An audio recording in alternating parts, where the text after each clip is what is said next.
and I'm James Morrow, here to bring you a straight-up truth bomb about one or maybe even two ways that the world has gotten better, not just in America, but across the West since the election of Donald Trump, or should I say, the re-election. For one thing, we no longer have to have this guy in charge in the Oval Office. And I was proud to ask Kamala Harris to run with me, be the first black woman to serve as Vice President of the United States. It was important. As president, I made the cause of civil rights and equality the foundation of everything I did. Everything I did.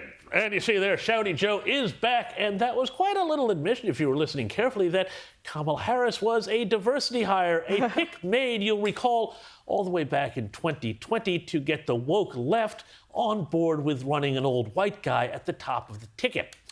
Speaking of Kamala Harris, she's launching a book. Yes, 107 days. It's going to be called The Tale of the Shortest and Most Disastrous Presidential Campaign in History. Here's a little teaser of what readers might expect. I mean, there's a lot of personal stuff in the book. I mean, poor Dougie. You're blowing the lid off of Doug? What's going on? For example, my birthday's in October. The election's in November. You see where I'm going. And Dougie kind of dropped the ball on my big birthday. He didn't get you anything? Oh, you have to read the book. Pity the poor ghostwriters there. But by the way, there's a very interesting standoff developing now between the Joe Biden camp and Kamala Harris as Joe Biden's people threaten to reveal just what Kamala Harris was like as vice president if she spills the tea on Joe Biden's own, shall we say, infirmities. Anyway, moving on, change did wind up coming. Kamala was rejected, and I tell you what, it's driving the left absolutely bonkers because, you know, the Australian Labor Prime Minister, Paul Keating, he once said something very wise. He said, when you change a government, you change the country. And that goes more than double in the United States, where thanks to the return of Trump 2.0 and the end of wokeness, we are seeing the entire culture swing back to normality. Gone are the bonkers woke corporate campaigns, and back in is natural beauty and, yes, a bit of sexiness. And of course, I'm talking about the whole Sydney Sweeney controversy that just simply will not die. Now, let me start by reminding everyone what culture looked like before Trump 2.0. Hi. Impressive carrying skills, right? I got some Bud Lights for us. So, I kept hearing about this thing called March Madness, and I thought we were all just having a hectic month, but it turns out it has something to do with sports. And I'm not sure exactly which sport, but either way, it's a cause to celebrate. This month, I celebrated my day 365 of womanhood, and Bud Light sent me possibly the best gift ever, a can with my face on it. And 7 months into Trump 2.0, this is where we are. I'm not here to tell you to buy American Eagle jeans. And I definitely won't say that they're the most comfortable jeans I've ever worn. Or that they make your butt look amazing. Why would I need to do that? Sydney Sweeney has very keen. You see what I did there, right? A reminder, woke culture before Trump.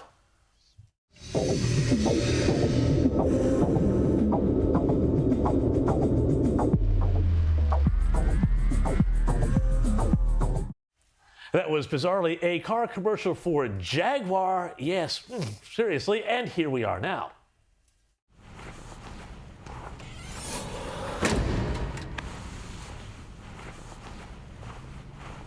Sydney Sweeney has very keen.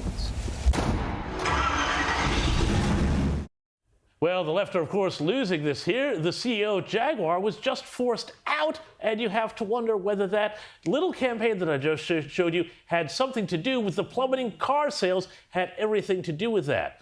But what do the French say, plus ça change, plus la même chose? I'm sure Rowan will correct my French on that one, of course, but this means the more things change, the more things stay the same. Here's the way things were before the inauguration of Trump the first time around. Donald J. Trump is now President of the United States.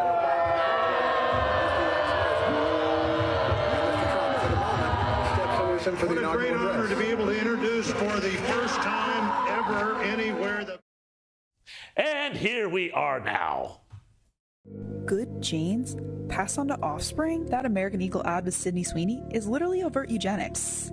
I know you don't want to hear this, but if you want to talk about how that ad is promoting eugenics... Should we be surprised that a company whose name is literally American Eagle is making fascist propaganda like this? Probably not, but it's still really shocking. Like, a blonde-haired, blue-eyed white woman is talking about her good genes. You guys are complaining about that Sydney Sweeney jeans ad, so I went and saw it. That's Nazi propaganda. Wow. Yep, that got me too. And I don't know why. Maybe because it's just so blatant. Or if I can just sum that all up in one word for you. No! Because you see, it's not hard to see what's going on here.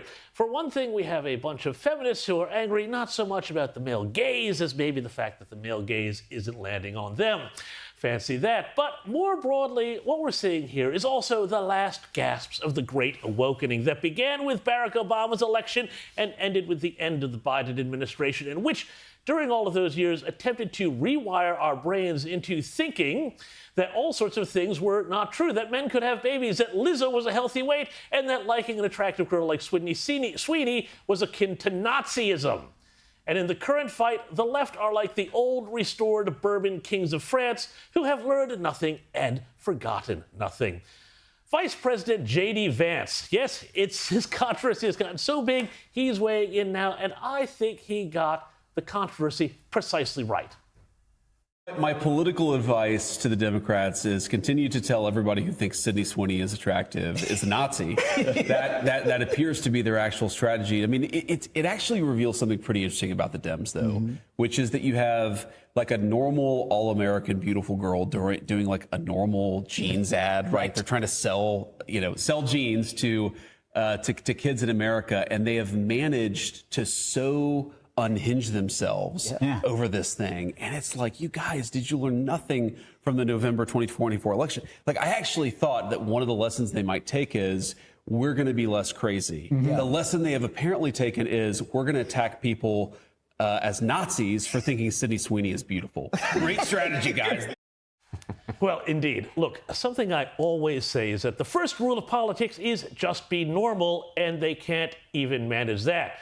And as far as the old phrase, which I think we may have coined on this program, go woke, go broke, goes, well, American Eagle has refused to back down, issuing a statement saying, great jeans look great on everyone. And the share market has agreed, giving the company's shares a big rev up. Maybe instead of go woke, go broke, we need an opposite rule. I don't know, maybe promote pretty and healthy, then wind up wealthy.